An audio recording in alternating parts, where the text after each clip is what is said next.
Thinking about this, let's say for instance, if really you encounter, if if the parents encounter that their children is really going through a lot and probably does show signs of mental health or Distress, mental well-being distress, Yeah. okay, going through distress, but at the same time there are times where their behavior needs some level of discipline.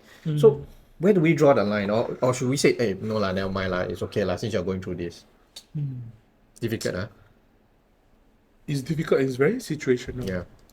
It's very situational because, like, when we talk about discipline versus punishment, Yep. what's the difference?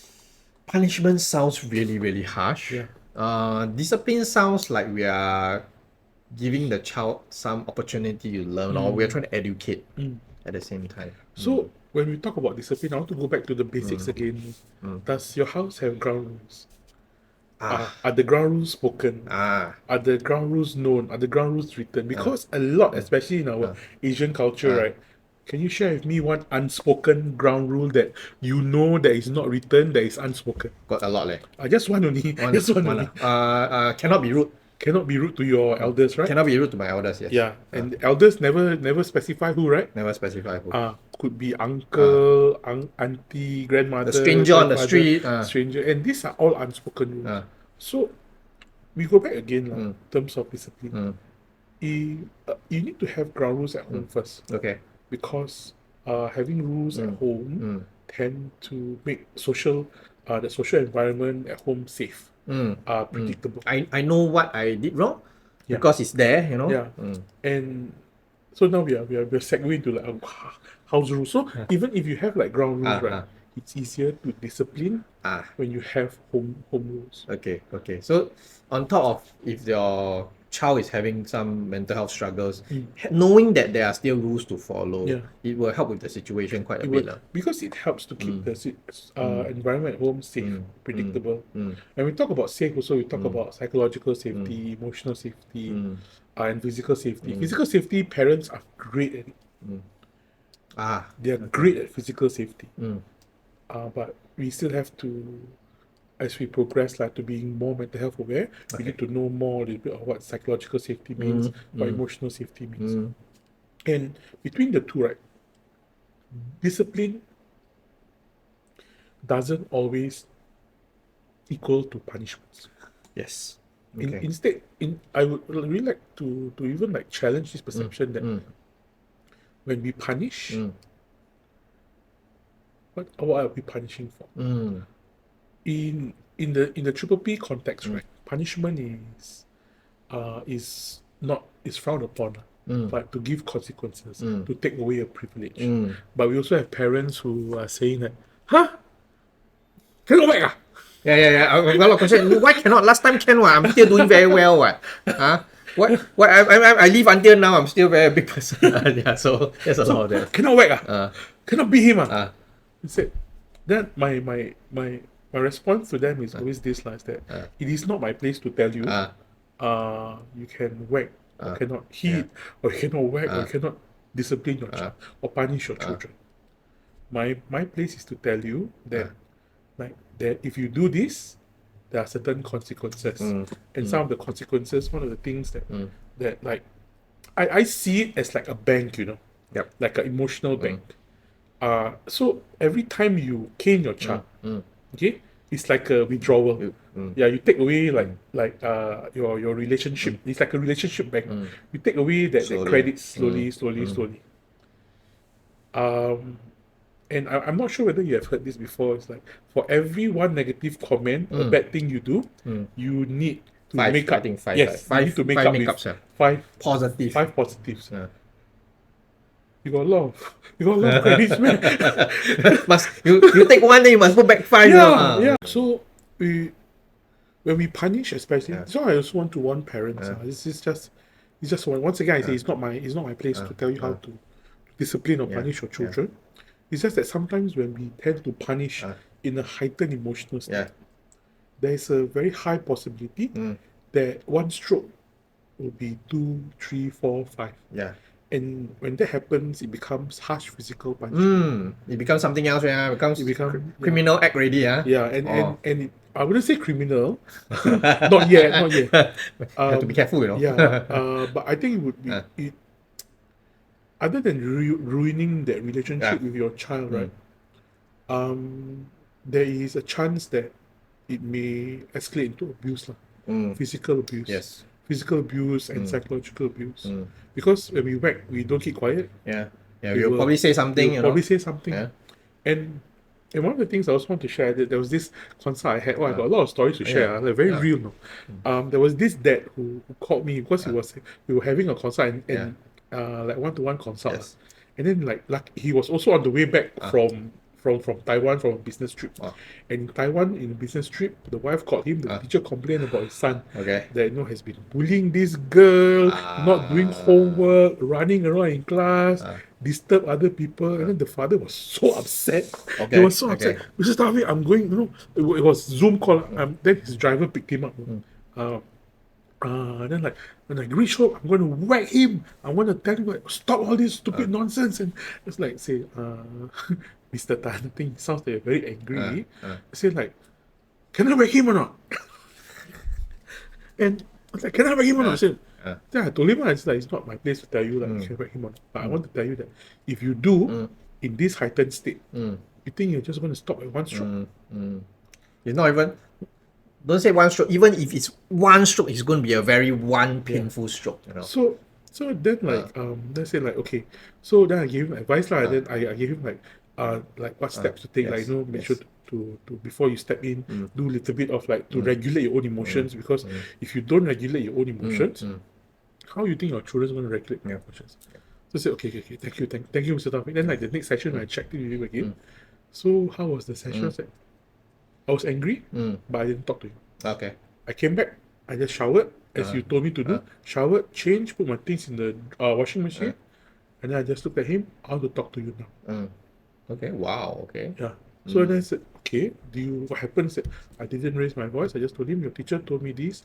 You've been doing this, you're pulling this girl, pull her hair, running around in class, taking other people's things, making a lot of nonsense, a nuisance of herself. Is this true? He said, yes. Then the son said, yes. Okay. Is this right? I said, no. Okay. But a positive thing about him that is going on, he has ground rules at home. Okay. Because that was our fourth session. So that was already established, right? So I said, when you do a mistake, first, the father said, thank you for being honest with me.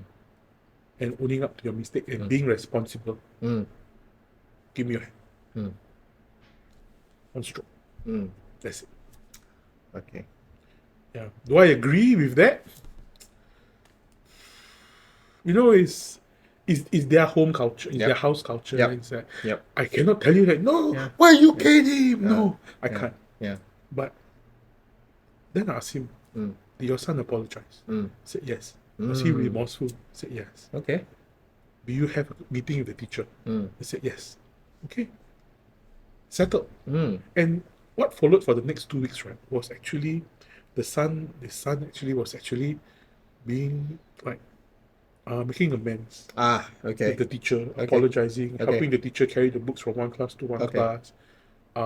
He was helping around at home, doing his chores, cleaning his room. Wow, okay. That's a lot. 2 weeks, 3 weeks, but they will relapse again. Yep. But then I asked him, is that what you wanted? The outcome? He said, yeah. Then he told me this, thank you, Mr. Taufik, for reminding me. That's like, okay. So I think they say, if you never remind me, I think now I'm in prison or in jail. In prison, never mind. Then the child also affected. Then probably again coming back, child will have mental issues. So it's like really like every time when you want to address a situation right, and difficult situations or have difficult conversations, you need to be calm yourself. And also sometimes you cannot do it alone. Then also ask him, what's your wife doing? I said, my wife just keep quiet. She just watch. Then because we spoke about being like parents being accountability buddies to each other, right? Yeah. So I also had a parent, like both mom and dad, like in one of my sessions, and one of the things that they shared was these parents, they had no problem with their child. Their child was just a 7-year-old normal, sad cry, angry cry. And then but the crying does get to them.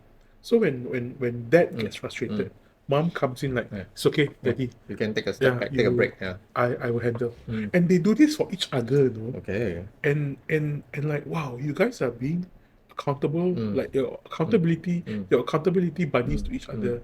I think that sounds like some kind of self-care for the parents also, Yeah, right? yeah. Okay. And we also need to acknowledge that as mom and dad, we need to support each other. But if you're from single parent, that's a different thing. It's tougher. It's really tougher. So you need to actually like find your own support circle, your own support network. Also. The community, we must let them you all know the community is there for you. So there are professionals out there. I mean, you can also look for your friends. Okay. Yeah. And if there's other relatives around, probably get some help from the relatives at the same time. Yeah. Because it's not easy doing things alone. I would feel so. It's very difficult. It's very difficult. Especially if you are facing the issues that you find hard to not react to, such as your child's mental well-being. I think definitely you need a bit more support. Okay, so that sounds like a lot. We have been talking about a lot, right? We have been talking a lot. But I think that has many useful information.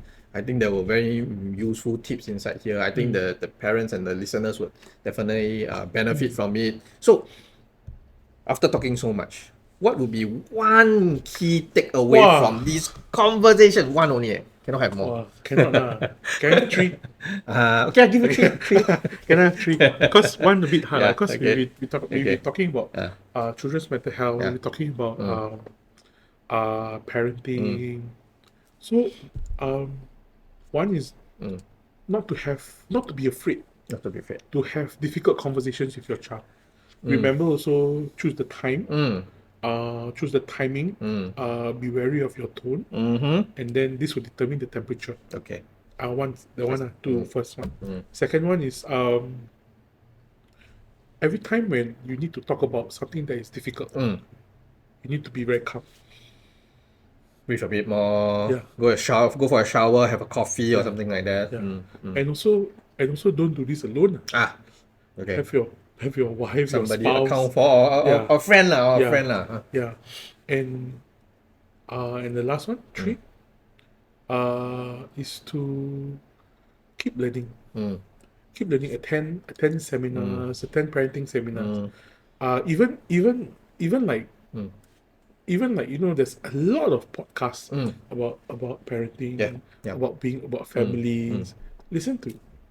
You learn. You learn. I mean, like you might learn about 10 things, but you only take away 2 things. So even like when you're listening to our podcast, this session, we've spoken about 3 so many things. But if you just take away 1 thing or 2 things and then you practice it, and always remember that all things needs to be actionable. So that means you need to try, experiment, do something. And if you try and you fail, or you didn't do so well, then contact a professional.